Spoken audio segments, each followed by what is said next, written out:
దేవుని ఘనమైన నామమునకు మహిమ కలుగును గాక.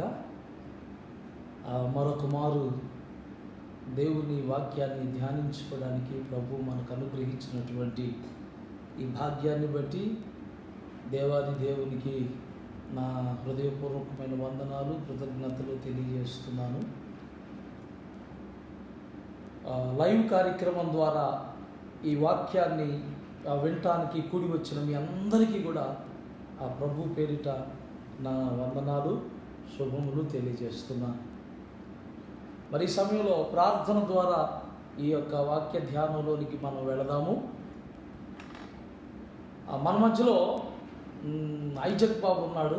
ఐజక్ బాబు మరి ప్రార్థన చేస్తాడు. ప్రార్థన ద్వారా మనం ముందుకు వెళదాం. స్తోత్రం స్తోత్రం స్తోత్రం స్తోత్రం హల్లెలూయా హల్లెలూయా హల్లెలూయా.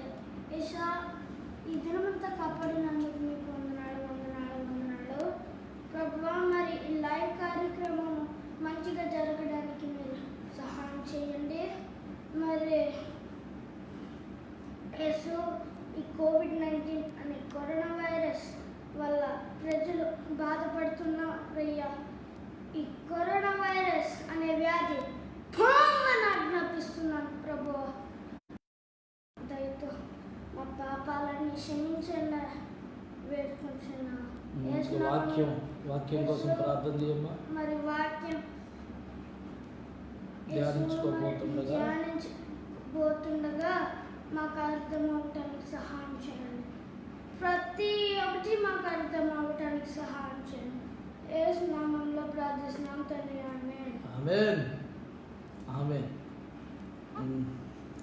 చాలా సంతోషం. కూర్చున్నా. దేవుని వాక్యాన్ని మనం ధ్యానం చేసుకుందాము ప్రియులారా. మరి పక్కన పెట్టు. దేవుని వాక్యాన్ని ధ్యానం చేసుకుందాము.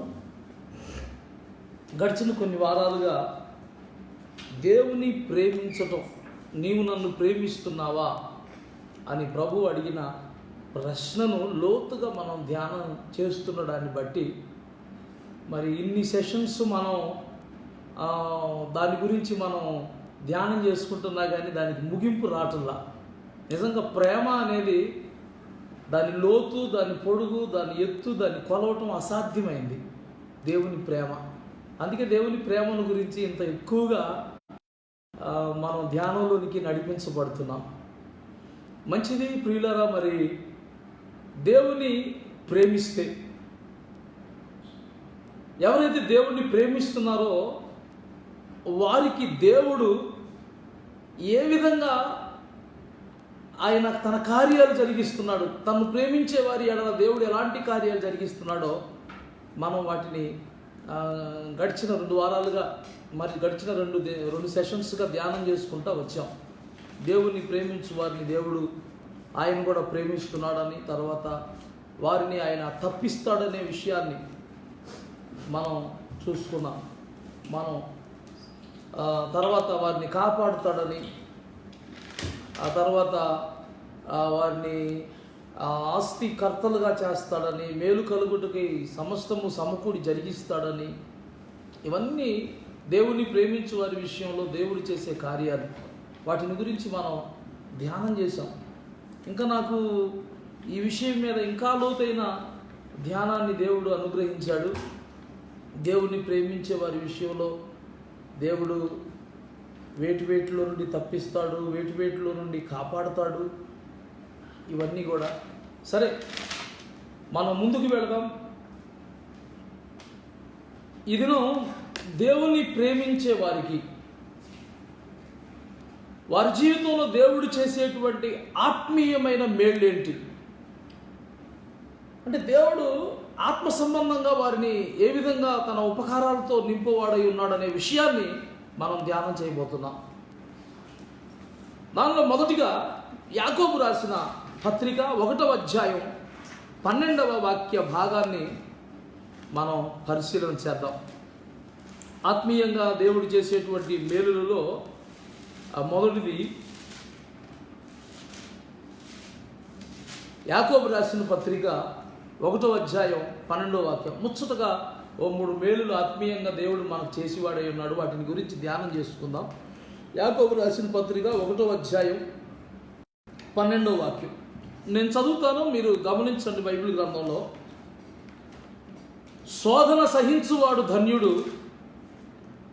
అతడు శోధనకు నిలిచిన వాడై ప్రభువు తన్ను ప్రేమించు వారికి వాగ్దానము చేసిన జీవ కిరీటము పొందును.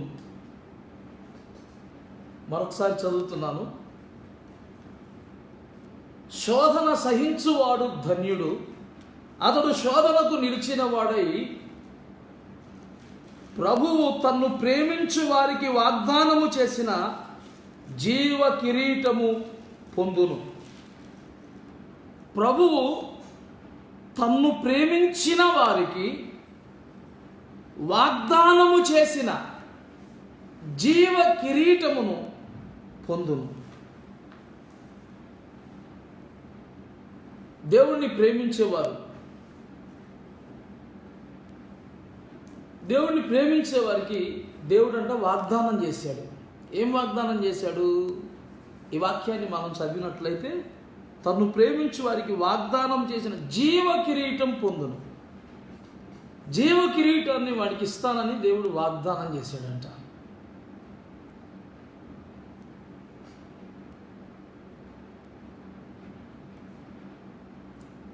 ఇదే వాక్యాన్ని ప్రకటన గ్రంథం 2వ అధ్యాయం 10వ వాక్యం నుండి కూడా మనం కొన్ని విషయాలు చదువుకుందాం. ప్రకటన గ్రంథం 2వ అధ్యాయం 10వ వాక్య భాగం.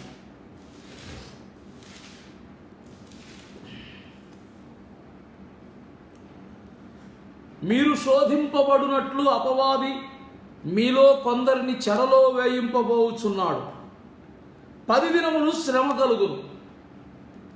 మరణము వరకు నమ్మకముగా ఉండుము, నేను నీకు జీవ కిరీటమిచ్చేదను.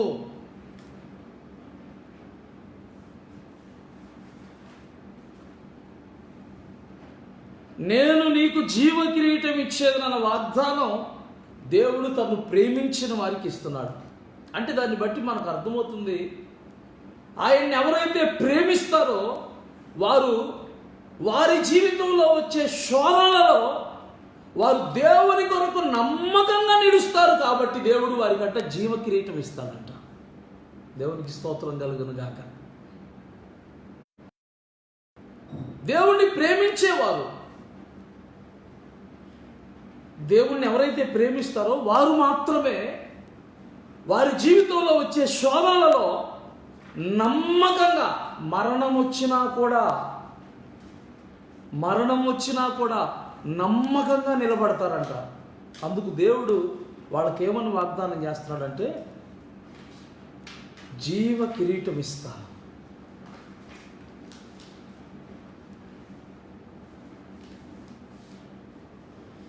మనకు అర్థం కావాలి ఇక్కడ,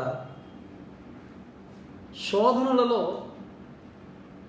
నిలవటం అంటే, యాకోబు రాసిన పత్రికలో శోధనకు నిలిచిన వాడై ప్రభువు తాను వాగ్దానము చేసిన జీవ కిరీటాన్ని పొందునన్న మాటలో శోధనకు నిలవటం అంటే ఏంది? శోధింపబడటం మాత్రమే కాదు, అందరూ శోధించబడతారు. యేసు ప్రభువు కూడా శోధించబడ్డాడు. కానీ ఆ శోధనలలో కొట్టుకొని పోకుండా, ఆ శోధనలలో నీవు నిలిచిన వాడవైతే, అంటే దాని అర్థం ఏంటంటే, నీకు వచ్చే ఆ టెంప్టేషన్స్ అన్నిటిని అనుసరించి నువ్వు కొట్టుకొని పోకుండా, తొట్టిల్లిపోకుండా, శోధనలో కూడా దేవుని కొరకు అలాగే నిలిచిన అనుభవం దేవుని ప్రేమించే వారి జీవితంలో కనబడుతుంది.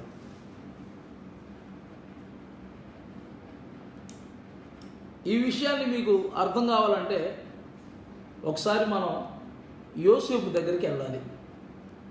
ఆదికాండం 39వ అధ్యాయం 7వ వాక్య భాగం నుండి మనం చదివితే ఇక్కడ కొన్ని సంగతులు మనకు అర్థమవుతాయి. ఆదికాండం 39వ అధ్యాయం 7వ వాక్య భాగం నుండి నేను చదువుతాను. యోసేపు రూపవంతుడును సుందరుడునై ఉండెను. అటు తరువాత అతని యజమానుని భార్య యోసేపు మీద కన్ను వేసి తనతో శయనించుమని చెప్పెను. అయితే అతడు ఒప్పక, నా యజమానుడు తనకు కలిగినదంతయు నా చేతికి అప్పగించెను కదా, నా వశమున తన ఇంటిలో ఏమి ఉన్నదో అతడు ఎరుగును. ఈ ఇంటిలో నాకంటే పైవాడు ఎవడునూ లేడు. నీవు అతని భార్యమైనందున నిన్ను తప్ప మరి దేనిని నాకు అప్పగింపక ఉండలేదు. కాబట్టి నేనెట్లు ఇంత ఘోరమైన దుష్కార్యము చేసి దేవునికి విరోధముగా పాపము కట్టుకొందునని తన యజమానుని భార్యతో అనెను. దినదినము ఆమె యోసేపుతో మాటలాడుచుండెను, కానీ అతడు ఆమెతో శయనించుటకైనను ఆమెతో నుండుటకైనను ఆమె మాట విన్నవాడు కాడు. దినదినము ఆమె అతనితో మాటలాడుచుండెను, కానీ అతడు ఆమెతో శయనించుటకైనను ఆమెతో నుండుటకైనను ఆమె మాట విన్నవాడు కాడు. యోసేపు జీవితంలో మనకు జరిగిన సంఘటన తెలుసు. పోతీఫరు తన ఇంటిలో యోసేపుకి అన్నీ అప్పగిచ్చాడు. తన భార్యను తప్ప అని యోసేపు చెప్తున్నాడు. అన్నిటి మీద అధికారం ఇచ్చాడు. అందరి మీద అజమాయిషీ చేయడానికి ఆయనకు అధికారం ఉంది. ఇక్కడ పోతీఫరు భార్య యోసేపుతో దినదినము ప్రతిరోజు కూడా యోసేపు రూపవంతుడు సుందరుడైనట్టు చూచి యోసేపును మోహించి తనతో శయనించమని రకరకాలుగా ఆమె శోధిస్తూ ఉంది. అయినను ఆమె మాట విన్నవాడు కాడంట. ఆమెతో శయనించుటకైనను ఆమెతో ఉండుటకైనను ఆమె మాట విన్నవాడు కాడు. తనకొచ్చిన ఈ శోధన విషయంలో యోసేపు ఆమెతో మాట్లాడుతూ ఏమంటున్నాడు? నేనెట్లు ఇంత ఘోర దుష్కార్యం చేసి పాపాన్ని కట్టుకుంటాను, దేవునికి నేను భయపడేవాడును. నిజంగా ఆ రోజు అతడు అలాంటి శోధనలకు నమ్మకంగా దేవుని ఎదుట నిలబడ్డాడు గనుకనే ఆ తర్వాతి దినాలలో అతడు రాజుగా మారటానికి దేవుడు అతనికి మార్గాన్ని సరళం చేశాడు. దేవునికి స్తోత్రం కలుగును గాక. ఈ శోధనలో కానీ అతడు ఒకవేళ నిలవకుండా పడిపోయి ఉంటే యోసేపు చరిత్ర బైబిల్ గ్రంథంలో మనం చదువుకునే ఉండేవాళ్ళం కాదు. ఈ శోధనలో అతడు నిలిచాడు కాబట్టి, దేవుని ఎదుట ఏ తప్పిదం చేయకుండా తనను తాను నిలబెట్టుకున్నాడు కాబట్టి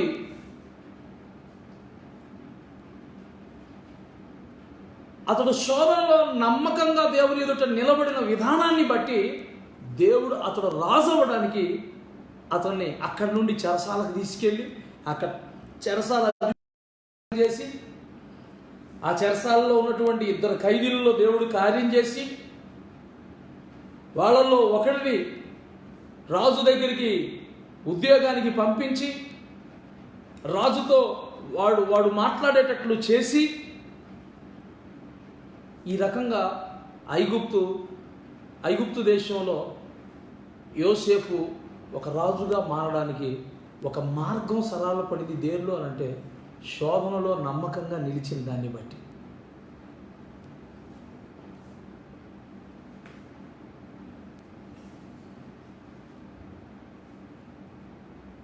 మన జీవితంలో అనేక శోధనలు వస్తాయి. యేసు ప్రభు వారి జీవితంలో కూడా అపవాది ఆయన్ని శోధించాడు.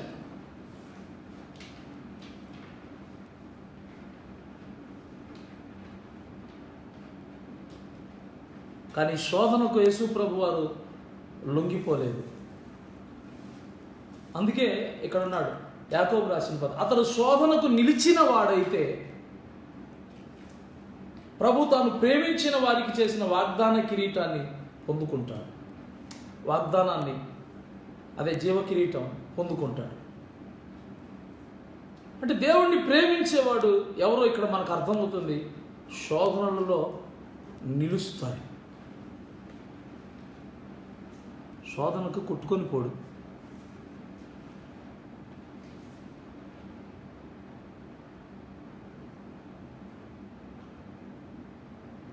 ప్రకటన గ్రంథంలో కూడా ప్రభు అన్నాడు, అపవాది మీలో కొందరిని చెరలో వేయింపబోతున్నాడు.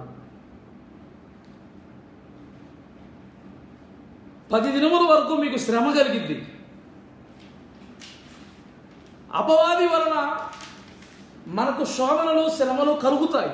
అయితే ప్రభు అంటున్నాడు, మరణం వచ్చినా కూడా నమ్మకంగా నువ్వు నిలబడి ఉంటే జీవ కిరీటాన్ని పొందుకుంటా ఉన్నాడు. దేవుని ప్రేమించువారు వారికి కలిగేటువంటి శోధనలలో దేవుని కోసం వారు నమ్మకంగా నిలిచి జీవ కిరీటాన్ని దేవుని యొద్ద నుండి పొందుకుంటారు.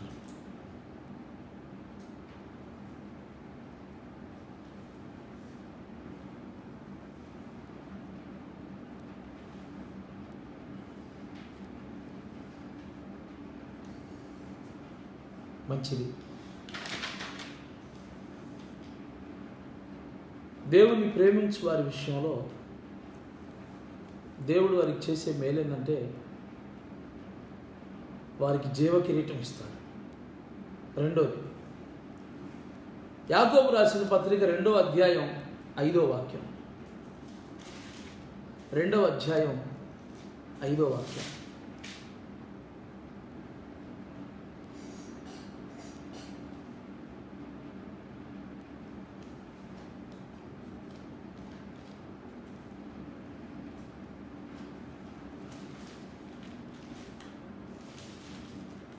అన్నట్టు జీవ కిరీటాన్ని గురించి చెప్పేటప్పుడు జీవ కిరీటం అన్న పదానికి అర్థం ఏంటి?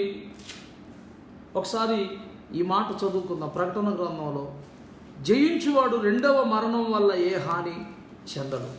అంటే అర్థం ఏంటంటే జీవ కిరీటం పొందటం అంటే ఇక వాడి మీద మరణానికి అధికారం ఉండదు. అతడికి రెండవ మరణాన్ని పొందడు. అంటే ఒక రకంగా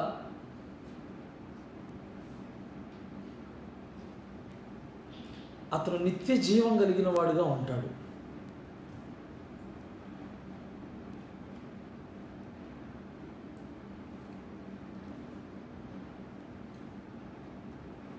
మన ప్రాణాలంట దేవుని యొద్ద ఉన్న జీవపు మూటలో ఉంటాయంట. అంటే దాని అర్థం ఏంటంటే నీ జీవం నశించదు, నువ్వు నశించవు. నువ్వు దేవుని రాజ్యంలో దేవునితో పాటు యుగాలు జీవిస్తావని అర్థం. జీవ కిరీటం అంటే దాని అర్థం అది. ప్రభు చెప్తున్నాడు, మరణానికి ఇక వారి మీద అధికారం ఉండదంట. మంచిది. యాకోబు రాసిన పత్రిక 2వ అధ్యాయం 5వ వాక్యాన్ని కూడా మనం చదువుదాం. యాకోబు రాసిన పత్రిక 2వ అధ్యాయం 5వ వాక్యం.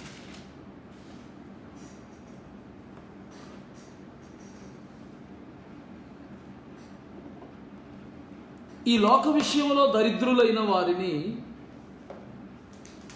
విశ్వాసమందు భాగ్యవంతులుగాను, తన్ను ప్రేమించు వారికి తాను వాగ్దానము చేసిన రాజ్యమునకు వారసులుగాను ఉండుటకు దేవుడు ఏర్పరచుకోలేదా? ఇక్కడ దేవుడు చెప్తున్నాడు, దేవుడిని ఎవరైతే ప్రేమిస్తారో తన్ను ప్రేమించు వారికి తాను వాగ్దానము చేసిన రాజ్యమునకు వారసులుగా ఉండడానికి దేవుడు వారిని ఏర్పరచుకున్నాడు. తను ప్రేమించే వారికి దేవుడు జీవ కిరీటాన్ని వాగ్దానం చేశాడు. రెండవదిగా తన రాజ్యమునకు వారసులుగా ఉంటారని వాగ్దానం చేశాడంట. ఎక్కడ చేశాడు ఈ విషయాన్ని? లూకా సువార్త 22వ అధ్యాయం 29-30 వచనాల్లో చూస్తున్నాం. ఆయన వాగ్దానం, ఆ జీవ కిరీటం ఇస్తారన్న వాగ్దానం ఏమో ప్రకటన గ్రంథంలో చూసాం. తన రాజ్యమునకు వారసులుగా వారిని నియమిస్తానని చెప్పిన వాగ్దానం ఏమో లూకా సువార్త 22వ అధ్యాయము 29వ వాక్య భాగం నుండి, 22వ అధ్యాయం 29వ వాక్య భాగం నుండి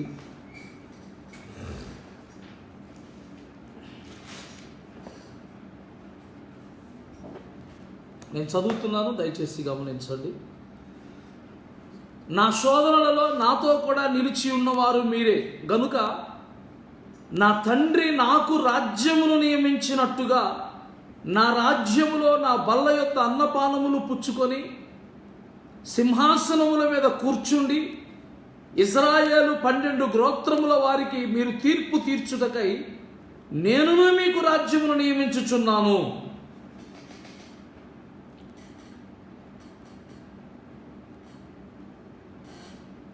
తన రాజ్యములకు మనల్ని వారసులుగా దేవుడు ప్రకటిస్తున్నాడు. ఎవరైతే ఆయన్ని ప్రేమిస్తున్నారో వారిని. ఇక్కడ ప్రభు స్పష్టంగా చెప్తున్నాడు, నువ్వు దేవునికి నీకొచ్చే శోధనలలో నువ్వు నమ్మకంగా నిలిచిన వాడవైతే మొదటగా జీవ కిరీటాన్ని ఇస్తాడు. అంత మాత్రమే కాదు, దేవుని రాజ్యంలో ఇక్కడ ప్రభు చెప్తున్నాడు, నా తండ్రి నాకు రాజ్యమును నియమించినట్లుగా నా రాజ్యంలో నా బల్ల యొక్క అన్నపానాలు పుచ్చుకొని సింహాసనాల మీద కూర్చోండి, నాతో పాటు సింహాసనాల మీద కూర్చొని ఇజ్రాయేలు 12 గోత్రముల వారికి మీరు తీర్పు తీర్చుటకై నేనును మీకు రాజ్యాన్ని నియమిస్తున్నాను.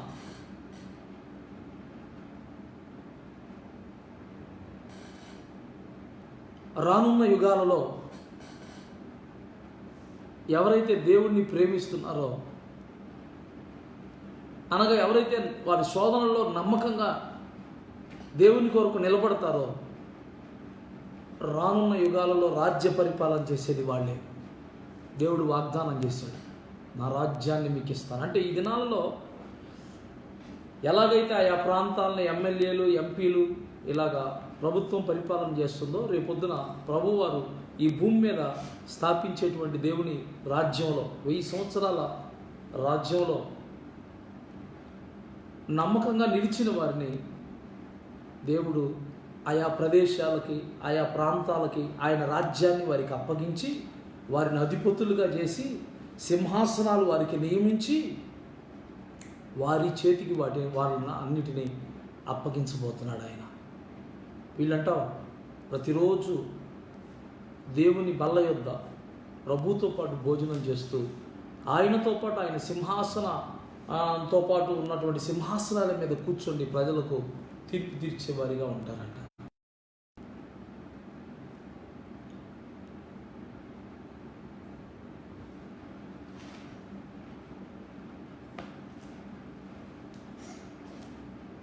దేవుడు తను ప్రేమించే వారి విషయంలో వారికి తన సింహాసనాన్ని వాగ్దానం చేస్తున్నాడు, తన అధికారాన్ని వాగ్దానం చేస్తున్నాడు. రానున్న యుగాలలో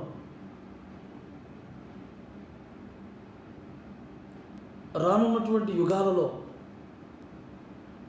నాతో పాటు నా సింహాసనం మీద కూర్చొని మీరు ఏలుబడి చేస్తారన్న వాగ్దానం దేవుణ్ణి ప్రేమించే వారికి, అంటే ఆయన శోధనలలో నమ్మకంగా నిలిచిన వారికి, ఆయనతో పాటు నిలిచిన వారికి దేవుడు వాగ్దానం చేస్తున్నాడు. ఈ లోక సంబంధమైన అధికారం నీకుంటే ఉంటుంది. ఈ లోక సంబంధమైనటువంటి పదవులు, ఒకవేళ ఈ లోక సంబంధమైన ప్రభుత్వాలు నీకు ఇచ్చినా అవి తాత్కాలికమైనవే. కానీ ప్రభువు రానున్నటువంటి యుగాలలో నిన్ను ఒక రాజ్యానికి అధిపతిగా ఆయన సింహాసనంతో పాటు కూర్చుండబెట్టి నిన్ను ఒక ఏలికగా దేవుడు చేయడానికి ఆయన ఇష్టపడుతున్నాడు. దేవుడు ప్రేమించు వారి విషయంలో దేవుణ్ణి ఎవరైతే ప్రేమిస్తున్నారో వారి విషయంలో దేవుడు చేసేటువంటి మరొక మేలును కూడా మీ ముందు పెడతాను. మొదటిది జీవకిరీటం ఇస్తాడు, రెండవది రాజ్యాన్ని వారికి నియమిస్తాడు, మూడవది కొరింథీయులు రాసిన మొదటి పత్రిక 2వ అధ్యాయం 9వ వాక్యం. కొరింథీయులు రాసిన మొదటి పత్రిక 2వ అధ్యాయం 9వ వాక్యాన్ని మనం ధ్యానం చేసుకున్నాం. 2:9. కొరింథీయులకు రాసిన మొదటి పత్రిక 2వ అధ్యాయం 9వ వాక్య భాగాన్ని నేను చదువుతాను బైబిల్ గ్రంథంలో నుంచి, దయచేసి మీరు గమనించండి.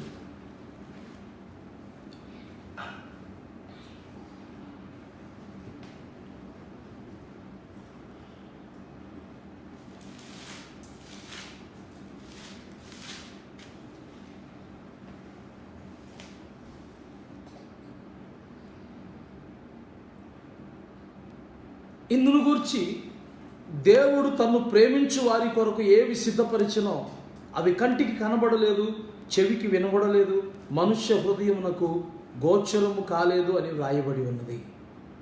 మనకైతే దేవుడు వాటిని తన ఆత్మ వలన బయలుపరిచి ఉన్నాడు. దేవుడు తన్ను ప్రేమించు వారికి ఏవి సిద్ధపరి అవి కంటికి కనబడలేదు, చెవికి వినబడలేదు, మనుష్య హృదయానికి గోచరం కాలేదు. అంటే దేవుడు తనను ప్రేమించే వారి విషయంలో ఏమైతే సిద్ధపరిచాడో వాటిని వేటిని కూడా ఈ లోకంలో ఉన్నటువంటి మనుష్యులెవరూ వాళ్ళ కన్నులతో వాళ్ళు చూడలేరు, వాళ్ళ చెవులకి అవి వినబడలేదు, వాళ్ళ హృదయానికి అవి గోచరం కాలేదు.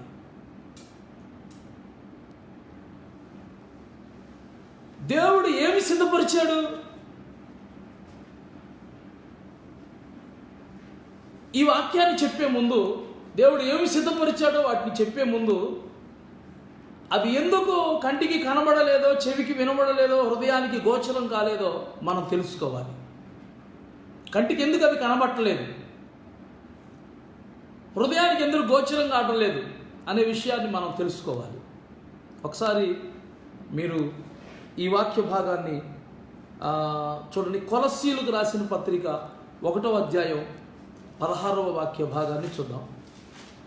కొలస్సీలకు రాసిన పత్రిక 1వ అధ్యాయం 1 minute. ఈ 4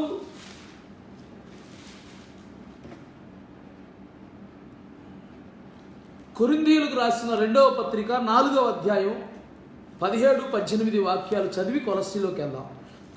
కొరింథీయులకు రాసిన 2వ పత్రిక 4వ అధ్యాయం 17-18 విషయాలు, 17-18 వాక్యాలు. మేము దృశ్యమైన వాటిని చూడక అదృశ్యమైన వాటినే నిదానించి చూచుచున్నాము గనుక క్షణమాత్రముండు మా చులకని శ్రమ మా కొరకు అంతకంతకు ఎక్కువగా నిత్యమైన మహిమా భారమును కలుగజేయుచున్నది. ఏలయనగా దృశ్యమైనవి అనిత్యములు, అదృశ్యమైనవి నిత్యములు. ఈ మాట చాలా జాగ్రత్తగా వినాలి. దేవుడు సిద్ధపరిచినవి కొన్ని ఉన్నాయి, కానీ వాటిని మానవ హృదయానికి గోచరం కాకుండా, మానవ కంటికి కనబడకుండా, మానవ చెవికి వినబడకుండా దేవుడు గోప్యంగా ఉంచాడు. ఎందుకు అవి గోచరం కావటం లేదు అని మనం ఆలోచన చేస్తే, ఈ వాక్యాన్ని మనం గమనిస్తే, దృశ్యమైనవి అనిత్యములు, అదృశ్యమైనవి నిత్యములు. అంటే ఇప్పుడు నీ కంటికి ఏమేమి కనబడతా ఉన్నాయో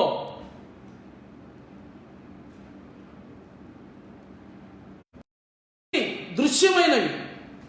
దృశ్యమైనవి అంటే నువ్వు చూడగలుగుతున్నవి.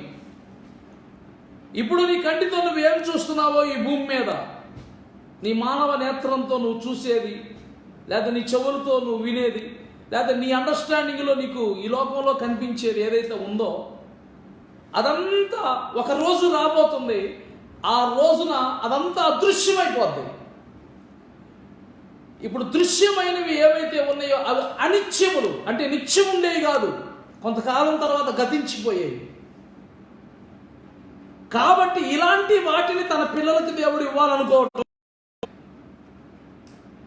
దేవుడు తను ప్రేమించి వారికి గతించిపోయే ఇవ్వాలనుకోవటం లేదు. నిత్యమైన వాటిని ఇవ్వాలని ఇష్టపడుతున్నాడు. అంటే కొంతకాలం మాత్రమే ఉండి మరికొంతకాలం విడిచిపెట్టి వెళ్ళిపోయేటువంటి వాటిని దేవుడు నీకు ఇవ్వడానికి ఇష్టపడటల్లా.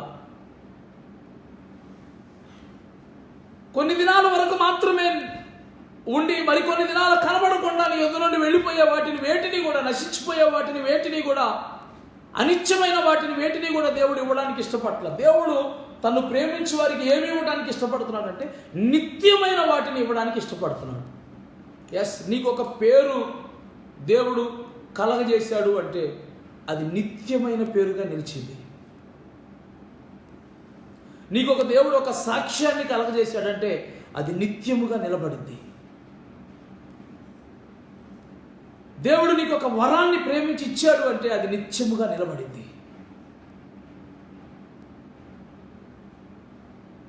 దేవుడు తనను ఎవరైతే ప్రేమిస్తున్నారో వారికి ఇవ్వాలనుకుంటున్నవి ఏమేమి అంటే గతించిపోయేవి కావు, నిత్యము నిలిచే వాటినే దేవుడు ఇవ్వాలనుకుంటున్నాడు. అందుకే ఇవి మన కన్నులకు గోచరం కావంట. అందుకే పౌలు అంటున్నాడు, మేము నిదానించి చూస్తున్నాం, చాలా జాగ్రత్తగా చూస్తున్నాం. మీకు ఒక విషయం తెలుసా,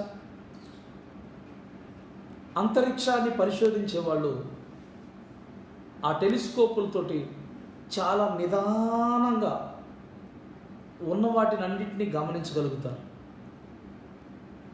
నిదానించి చూచినప్పుడే ఆ టెలిస్కోప్ ద్వారా అంతరిక్షంలో ఉన్నటువంటి నక్షత్ర మండలాలను చూడగలుగుతారు. టెలిస్కోప్తో గిర్రును తిరిగి ఇలా చూస్తే వాడికి ఏం కనబడదు. 1 డిగ్రీ కోణంలో కూడా ఎన్నో విషయాలు దొరికిపోతాయి వాళ్ళకి. అందుకనే ఆ టెలిస్కోపుల్ని వాళ్ళ అంతరిక్షంలో పరిశోధించి చూసేటప్పుడు చాలా క్లీన్ అబ్జర్వేషన్ చేస్తారు.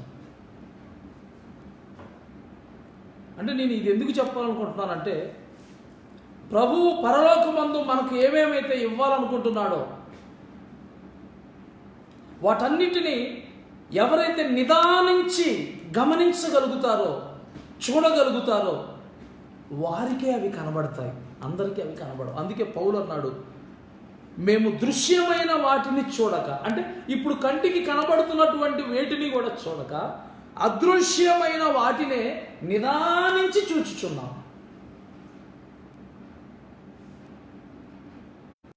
వాటిని చూడగలిగారు కాబట్టి ఇక్కడ వాళ్ళు పడుతున్నటువంటి శ్రమ వాళ్ళకి ఎలా కనిపించిందంటే, క్షణమాత్రముండు మా చులకని శ్రమ మా కొరకు అంతకంతకు నిత్యమైన మహిమాభారమును కలగజేయుచున్నది. మీకు ఈ విషయాన్ని మీకు అర్థం కావాలంటే ఒక విషయం చెప్తాను. హెబ్రీయులకు రాసిన పత్రికలోకి రండి, 11వ అధ్యాయం. ఇక్కడ అబ్రహామును గురించి దేవుడు మాట్లాడుతున్న మాటను ఒకసారి గమనించండి. హెబ్రీయులకు రాసిన పత్రిక 11వ అధ్యాయం, అబ్రహాముకు 13వ వాక్యాన్ని మనం చదువుదాం.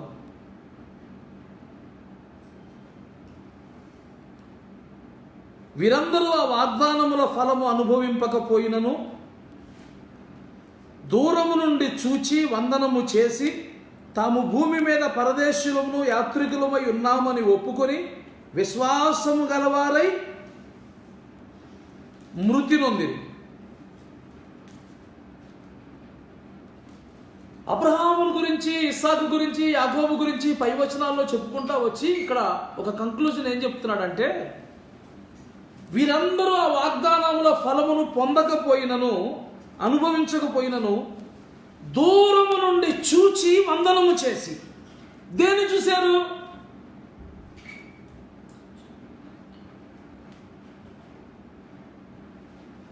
పదహారవ వాక్యం, అయితే వారు మరి శ్రేష్టమైన దేశమును అనగా పరలోక సంబంధమైన దేశమును కోరుచున్నాడు. అందుచేత తాను వారి దేవుడు నన్ను అనిపించుకొనుటకు దేవుడు వారిని గురించి సిద్ధపడు ఏరైనగా ఆయన వారి కొరకు ఒక పట్టణమును సిద్ధపరచుచున్నాడు. దేవునికి స్తోత్రం కలుగును గాక. ఏం సిద్ధపరిచాడు దేవుడు?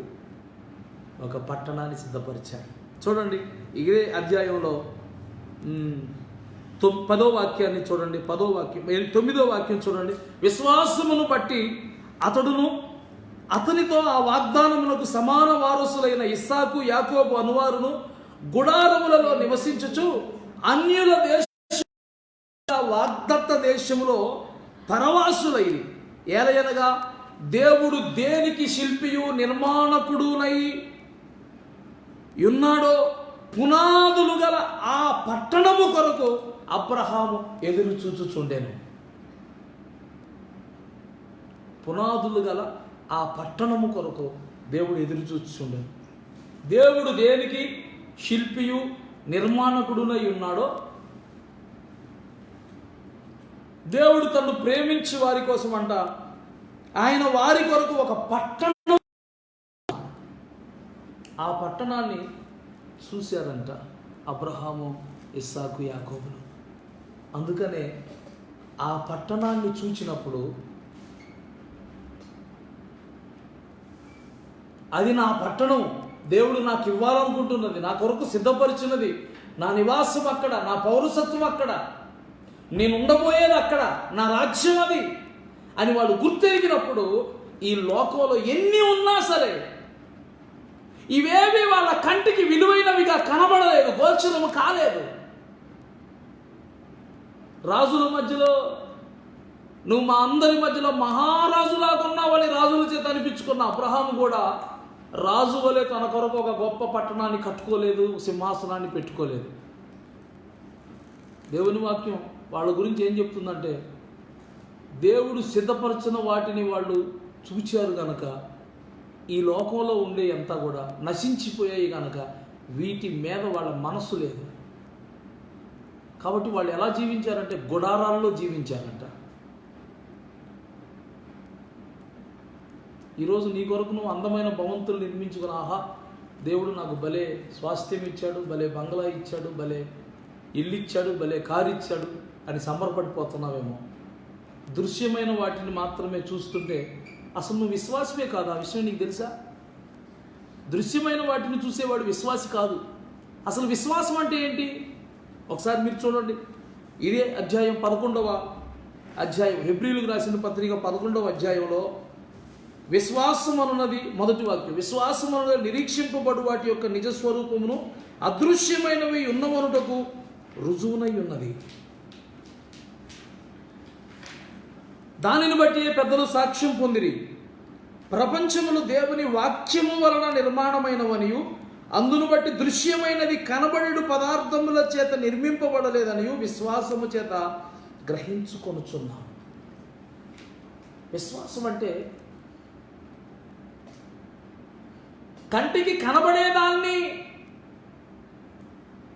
చూడగలగటం విశ్వాసం కాదు, కనబడని దానిని చూడగలగటం విశ్వాసం. అదృశ్యమైన దానిని ఉన్నట్టుగా చూడగలగటం విశ్వాసం. అందుకే విశ్వాసం అనేది విశ్వసింపబడు వాటి యొక్క నిజస్వరూపం అన్నాడు, నిరీక్షించబడు వాటి యొక్క నిజస్వరూపం అన్నాడు.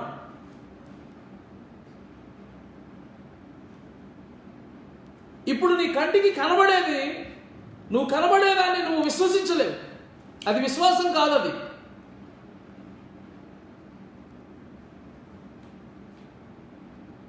విశ్వాసం అంటే లేని వాటిని ఉన్నట్టుగా చూడగలగటమే విశ్వాసం. అందుకే పౌలు అంటాడు, వెలిచూపుతో కాక విశ్వాసముతో చూడండి అంటాడు. సమస్య వచ్చినప్పుడు, పరిస్థితులు వచ్చినప్పుడు మన కన్నులకు అవన్నీ భీకరంగా, తప్పించుకోవడానికి అవకాశం లేనట్లుగా, ఇక మన పని అయిపోయినట్లుగా కనబడతా ఉంటుంది. అది విశ్వాసం కాదు. విశ్వాసం అంటే అబ్రహాము విశ్వాసమును బట్టి అబ్రహాము ఇస్సాకును వారు పొందుకున్న సమయంలో చెప్తాడు, వాళ్లకు ఆయన లేని వాటిని ఉన్నట్టుగా చూచువాడని, ఉన్న వాటిని లేనట్లుగా చేయగలవాడని ఆయన రూఢిగా తెలుసుకొని నమ్మి. విశ్వాసం అంటే అది లేని వాటిని ఉన్నట్లుగా, అదృశ్యమైన వాటిని చూడగలగటమే విశ్వాసం. ప్రస్తుతం ఉన్న నీ పరిస్థితిని చూసుకోవటం విశ్వాసం కాదు, దేవుడు కలగజేయబోయేటువంటి మహిమను ముందుగానే చూడగలగటం విశ్వాసం. మోషే చూడండి, తానున్న పరిస్థితిలో తనకే కొదువ లేదు, రాజప్రసాదంలో పెంచబడ్డాడు, రాజకుమార్తె కుమారునిగా పెంచబడ్డాడు, అధికారం కలిగిన వాడిగా ఉన్నాడు, సకల విద్యలు ప్రావీణ్యత కలిగిన వాడిగా ఉన్నాడు. కానీ ఏం చూసి వాటన్నిటిని వదిలిపెట్టేశాడు, ఇవన్నీ వ్యర్థమని ఎంచుకున్నాడు. వేటిని చూడబట్టి ఇవన్నీ నాకు అవసరం లేదు అని అనుకున్నాడు. అంటే మనం ఇదే హెబ్రీలకు రాసిన పత్రికలో మనం చూస్తున్నాం. చూడండి ఒకసారి 23వ వాక్యంలో, మోషే పుట్టినప్పుడు తల్లిదండ్రులు ఆ శిశువు సుందరుడై ఉండుట చూచి విశ్వాసమును బట్టి అన్న చదువుకుంటే 24వ వాక్యంలో, మోషే పెద్దవాడైనప్పుడు విశ్వాసమును బట్టి ఐగుప్తు ధనము కంటే క్రీస్తు విషయమైన నింద గొప్ప భాగ్యమని ఎంచుకొని అల్పకాలము పాపభోగం అనుభవించుట కంటే దేవుని ప్రజలతో శ్రమ అనుభవించుట మేలని యోచించి ఫరో కుమార్తె యొక్క కుమారుడుని అనిపించుకొనుటకు ఒప్పుకొనలేదు. ఏలయనగా అతడు ప్రతిఫలముగా కలగబోవు బహుమానమందు దృష్టి ఉంచెను. విశ్వాసమును బట్టి అతడు అదృశ్యులైన వారిని చూచుచున్నట్లుగా స్థిరబుద్ధి గలవాడై రాజాగ్రహమునకు భయపడగా ఐగుప్తుని విడిచి వెళ్ళిపోయాడు. ఎంత చక్కగా ఇక్కడ రాస్తున్నాడు దేవుడు. అతని కంటికి అక్కడ రాజభవం కనబడుతుంది, అధికారం కనబడుతుంది, తిరుగులేని ఆధిపత్యం కనబడుతుంది, సకల విద్యల్లో ప్రావీణ్యత అక్కడ ఉంది. అయినా అవేవి ఆయన లోకంలో ఆయన కంటికి కనబడే ఏవి కూడా అవి రమ్యమైనవిగా ఆయనకు కనబడలేదు. ఇవన్నీ ఒకనొక రోజున గతించిపోతాయి. అవును, నువ్వెంత నేర్పైన పనివాడు అయినా కానీ వయస్సు పైబడే కొద్దీ నీ చేతులు కాళ్ళు వనికి ఆ నేర్పంతా పోద్ది నీ దగ్గర నుంచి. నువ్వెంత సుందరమైన వ్యక్తి అయినా కానీ ఆ వయసు పైబడిన తర్వాత నీ సౌందర్యం అంతా వాడిపోయింది. గడ్డి పువ్వు వల్లే వాడిపోతావు. నువ్వు ఎంత అధికారం కలిగిన వాడు అయినా కానీ ఇప్పుడు ప్రస్తుతం నీకు ఎంత అధికారం ఉన్నట్టు కనబడుతున్నా ఈ లోకంలో, కొంతకాలం అయిన తర్వాత నీ అధికారం నీ దగ్గర నుంచి ఊడిపోయింది. ఇప్పుడు దృశ్యమైనవి ఏవైతే ఉన్నాయో అవన్నీ అనిత్యములు. కొంతకాలం తర్వాత అవన్నీ గతించిపోతాయి. ఈ గతించిపోయేవి కాదు నీకు ఇవ్వాలనుకుంటుంది దేవుడు. శాశ్వతముగా నిత్యముగా నిలిచే వాటిని దేవుడు నీకు ఇవ్వాలనుకుంటున్నాడు. అందుకే ఆయన నీ కొరకు ఒక పట్టణాన్ని కడుతున్నాడు. దేవుడు దేనికి శిల్పియు నిర్మాణకుడునై ఉన్నాడో ఆ పట్టణము మరి శ్రేష్టమైన దేశమని పిలువబడుతుంది. దానిని దేవుడు నీకు ఇవ్వాలనుకుంటున్నాడు. అది నిత్యమైనది కాబట్టి మనుష్యులకు కన్నులకు అది గోచరం కావడం లేదు. కానీ మనుష్యులకు అవి గోచరం కావట్లేదన్నాడు, కానీ విశ్వాసికి గోచరం కావట్లేదని దేవుడు అన్నాడు చెప్పలేదు. ఎందుకంటే అసలు విశ్వాసం అన్న మాటికే అదృశ్యమైన వాటిని చూడగలగటమే విశ్వాసం. కాబట్టి ఒక విశ్వాసి దేవుడు తన కొరకు ఏమి సిద్ధపరిచాడో వాటిని తప్పక చూడగలుగుతాడు. ఎప్పుడైతే వాటిని చూచాడో అప్పుడు దేవుని కొరకు ఈ లోకంలో పడే ఎంత శ్రమైనా సరే దాన్ని శ్రమగా ఎంచుకోడు. అసలుకి చులకనైన భారం అనుకుంటాడు, చులకనగా ఎంచుకుంటాడు. నిందలైన అవమానాలైన చులకనగా ఎంచుకుంటాడు. ఆ మహిమ భారం అతనిలో అలాంటి వాటిని కలగజేసింది, అలాంటి దృక్పథాన్ని కలగజేసింది.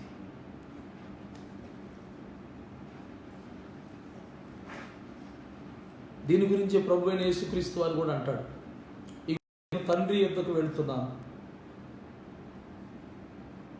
తండ్రి ఇంట అనేక నివాస స్థలాలు ఉన్నాయి, నేనును మీరును అక్కడ నివసించినట్లుగా ఒక నివాస స్థలాన్ని మీ కొరకు నేను సిద్ధపరచడానికి వెళ్తున్నాను అన్నాడు. అదే మనం చూస్తున్నాం. అబ్రహాములకు దేవుడు చూపించినటువంటి ఆ పట్టణం. ప్రియులారా, అంత మాత్రమే కాదు, ప్రకటన గ్రంథం 22వ అధ్యాయం 12వ వాక్యంలో చదివితే ఆయనంట రాబోతున్నాడంట. వస్తా ఆయనంట మన కోసం జీతాన్ని సిద్ధపరిచి తెస్తున్నాడంట. దేవుడు మన కొరకు సిద్ధపరిచిన వాటి గురించి చెప్తున్నా. ఆయన మన కొరకు దృశ్యమైనవి కాదు, అదృశ్యమైన వాటిని, అనగా గతించిపోయేవి కాదు, వాటిని సిద్ధపరిచాడు. వాటిల్లో ఒకటి రేపొద్దున మనం ఉండబోయే దేవుడు దేనికి శిల్పియు నిర్మాణకుడునై ఉన్నాడో ఆ పట్టణం. రెండవది, ఈ లోకంలో ప్రభువు కొరకు నువ్వు నమ్మకమైన సత్యసాక్షిగా జీవించినందుకు ప్రభువు నీకు అనుగ్రహించే జీతం, దాన్ని పట్టుకొని వస్తున్నాడు, దాన్ని సిద్ధం చేసి వస్తున్నాడు. ప్రకటన గ్రంథం 22:12 వాక్యం, ప్రతి వానికి నిమిత్తం వాని క్రియల నిమిత్తం నేను సిద్ధపరిచిన జీతం నా దగ్గర ఉందన్నాడు. దేవుడు నీకు ఒక జీతాన్ని సిద్ధపరుస్తున్నాడు. నువ్వు అనుకోవచ్చు 73వ కీర్తనలో ఆసాపు అనుకున్నట్టుగా. ఆసాపు అనుకున్నాడు, భక్తిహీనులకి క్షేమం కలిగింది, వాళ్ళే ఆనందంగా నవ్వుతున్నారు, వాళ్ళే సంతోషంగా ఉన్నారు, అక్రమం చేసిన వాళ్ళు, అన్యాయం చేసిన వాళ్ళు లోకంలో వాళ్ళే బాగున్నారు, దేవుని కొరకు నీతిగా నిజాయితీగా నిలబడినందుకు నాకేమీ లేదని ఆసాపోలే నువ్వు వాపోతూ ఉండవచ్చు. కానీ ఆసాపు కూడా దేవుడు ఒకానొక సమయంలో ఆయన ఎక్కడ చూపించాడు. ఆయన అనుకుంటున్నట్లుగా వాళ్ళే బాగున్నారని ఎవరిని గురించి అయితే అనుకుంటున్నాడు, వాళ్ళు ఏ స్థితిలో ఉన్నారో కూడా చూపించిన తర్వాత, అయ్యో ప్రభువా, నేను పశుప్రాయుడిలాగా ఆలోచించానే అని పశ్చాత్తాపడ్డాడు. నీవు నీ ఆలోచన చేత నీవు నన్ను నడిపించడవు, నీ కుడి చేత్తో నన్ను పట్టుకున్నావు, తరువాత నీ మహిమలో నన్ను చేర్చడు అన్నాడు. ఈరోజు దేవుని కొరకు నీతిగా నిజాయితీగా జీవించినందుకు నువ్వు నిందించబడవచ్చు, అవమానపరచబడవచ్చు, లేకపోతే అనేక రకమైనటువంటి దుష్టుల వలన, దేవుడు అంటే గిట్టినటువంటి ప్రజల వలన నీకు హింసలు ఉపద్రవాలు కలవచ్చు. కానీ ప్రియులరా, దేవుని కొరకు నువ్వు ఏమేమైతే పడుతున్నావో వాటన్నిటి విషయమై ప్రభు ఒక జీతాన్ని సిద్ధపరుస్తున్నాడు నీ కోసం.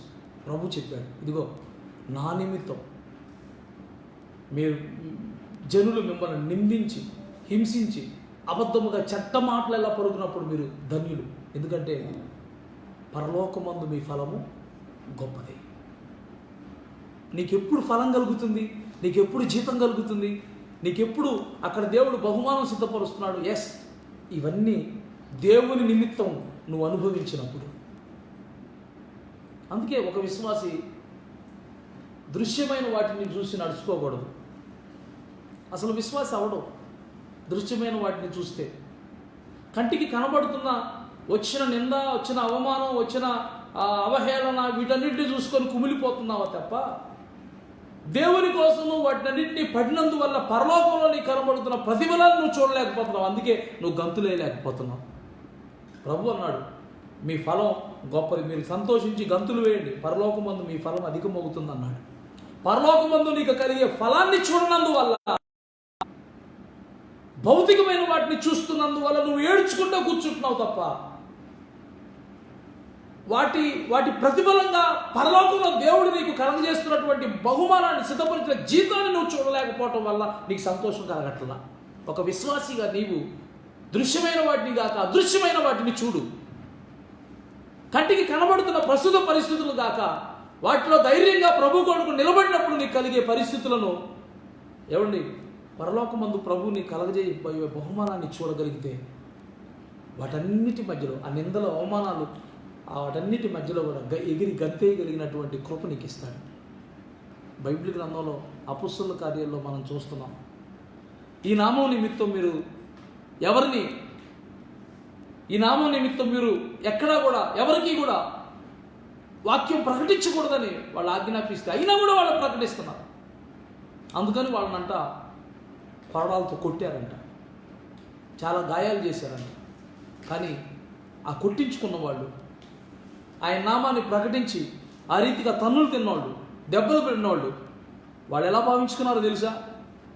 నలుగురు మధ్యలో నన్ను కొట్టారే, ఇంత అవమానం చేస్తారా, ఇంత నిందిస్తారా, ఇంత అన్యాయం చేస్తారా అని ఏడవలేదు. కానీ ఆ నామము నిమిత్తం హింస పొందుటకు యోగ్యులుగా ఎంచబడ్డామే, గొప్ప ధన్యులు అయిపోయావరా, మన బ్రతుకు ధన్యతకు వచ్చిందిరా అని ఆనందించారంట. దేవునికి స్తోత్రం కలుగునుగా. ఎందుకని అలాగ ఆనందించగలిగారు?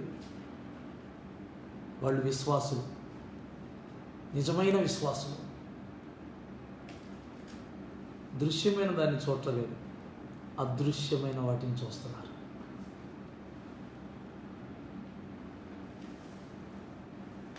కీర్తనాకారుడు అంటాడు, దేవుడు తన యందు భయభక్తులు కలిగిన వారి నిమిత్తం ఆయన మేలులు సిద్ధపరిచి ఉంచాడంట. ఎన్నో మేలు సిద్ధపరిచాడు. చాలా విషయాలు దేవుడు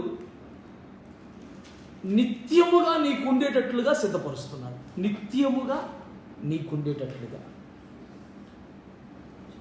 తాత్కాలికమైనవి కావాలని నువ్వు కోరుకుంటున్నావు, నువ్వు భ్రమలో ఉన్నావు, లోక భ్రాంతుల్లో ఉన్నావు. అందుకనే ఈ లోక భోగాల కోసం, లోక సంబంధమైనటువంటి ఆధిపత్యం, లోక సంబంధమైన ధన ఘనతల కోసం ప్రాకులాడుతున్నాం. కానీ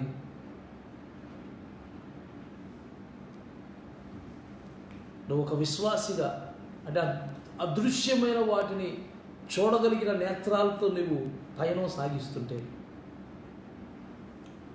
అనిర్వచనీయమైన ఆనందంలో ప్రభుతో ముందుకు సాగగలుగుతాం. మీకు చూపించాను. అబ్రహాము, ఇస్సాకు, యాకోబుల విషయంలో వారు ఏం చూశారు, మోషే ఏం చూశాడు, దేవుని పిల్లలుగా మనం మనుష్య హృదయానికి అవి గోచరం కాలేదన్నాడు, కానీ విశ్వాసి హృదయానికి గోచరం కాలేదని చెప్పలేదు. ఎందుకంటే విశ్వాసం అంటేనే అదృశ్యమైన వాటిని ఉన్నట్టుగా చూడగలగటం కాబట్టి ఒక దేవుని బిడ్డ ఒక నిజమైన విశ్వాసిగా జీవించినట్లయితే అతడు దృశ్యమైన వాటి మీద మనస్సు చూడక అదృశ్యమైన వాటిని చూడగలిగిన వాడిగా ఉండి వాటి కొరకు అతడు జీవిస్తాడు, నడుస్తాడు. నువ్వు నీ జీవిత ఆశయంగా ఏం పెట్టుకున్నావు?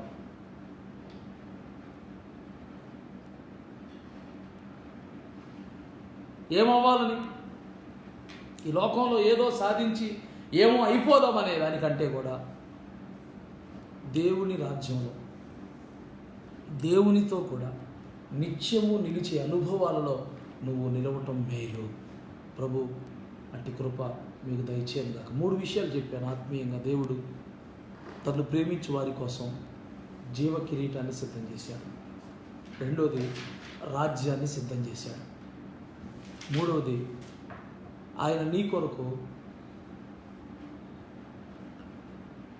అనిత్యమైనవి కాకుండా, అంటే గతించిపోయేవి కాకుండా నిత్యము నిలబడే వంటి నిత్యమైన వాటిని దేవుడు నీ కోసం సిద్ధపరుస్తున్నాడు. పరలోక రాజ్యంలో ఆయన నీ కొరకు ఒక పట్టణాన్ని సిద్ధం చేస్తున్నాడు. ప్రభు ఆయన సిద్ధపరిచిన వాటిని మనం పొందుకునేటట్లుగా, ఆయన్ని ప్రేమించి జీవ కిరీటాన్ని, ఆయన రాజ్యమును, ఆయన సిద్ధపరిచిన వాటిని పొందుకునేటట్లుగా ప్రభు మనల్ని దీవించునుగాక. ఆమె చిన్న ప్రార్థన చేసుకున్నాం.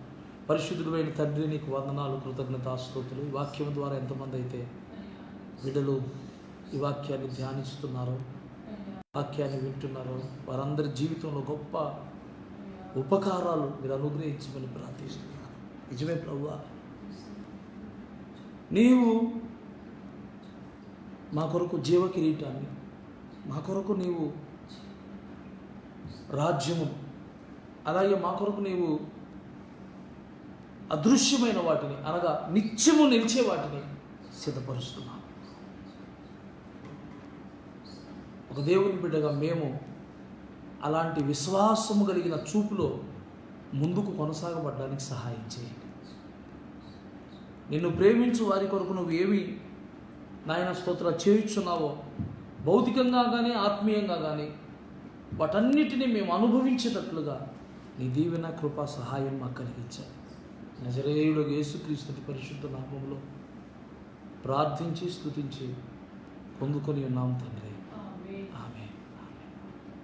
అందరికీ ప్రభు పేరిట మా వందనములు, శుభములు తెలియజేస్తున్నాను. ప్రియులారా, మరి ప్రతిరోజు సాయంత్రం 7:30 నుంచి 8:30 వరకు కూడా వస్తున్న ఈ లైవ్ కార్యక్రమాన్ని మీరు విని ఆత్మీయంగా బలపడగలరని కోరుతున్నాము. మంచి మంచి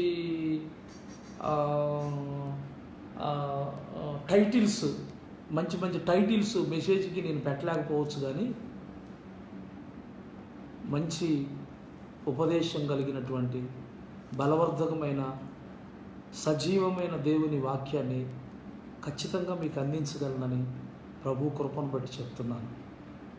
కాబట్టి ఆత్మీయంగా క్షేమాభివృద్ధిని పొందాలనుకుంటే ఈ ఫేస్బుక్ ద్వారా వస్తున్నటువంటి కార్యక్రమాల్ని రెగ్యులర్గా చూడండి. అలాగే గ్లోరియస్ గాస్పల్ VZM అని మా యూట్యూబ్ ఛానల్ ఉంది. ఆ యూట్యూబ్ ఛానల్లో కూడా ఈ కార్యక్రమాలన్నీ కూడా అక్కడ కూడా సేవ్ చేయబడతాయి. గ్లోరియస్ గాస్పల్ VZM అనే ఛానల్ను, యూట్యూబ్ ఛానల్ను సబ్స్క్రైబ్ చేసుకోండి. దేవుని యొక్క వర్తమానం విని దేవుని రాజ్యం కొరకు, రాకడ కొరకు సిద్ధపరచబడండి. ప్రభు మిమ్మల్ని ఆ రీతిగా తన రాజ్యం కొరకు సిద్ధపరచును గాక. ఆమె వందనాలు. రేపు సాయంత్రం 7:30కి మరలా లైవ్లో కలుసుకుందాం.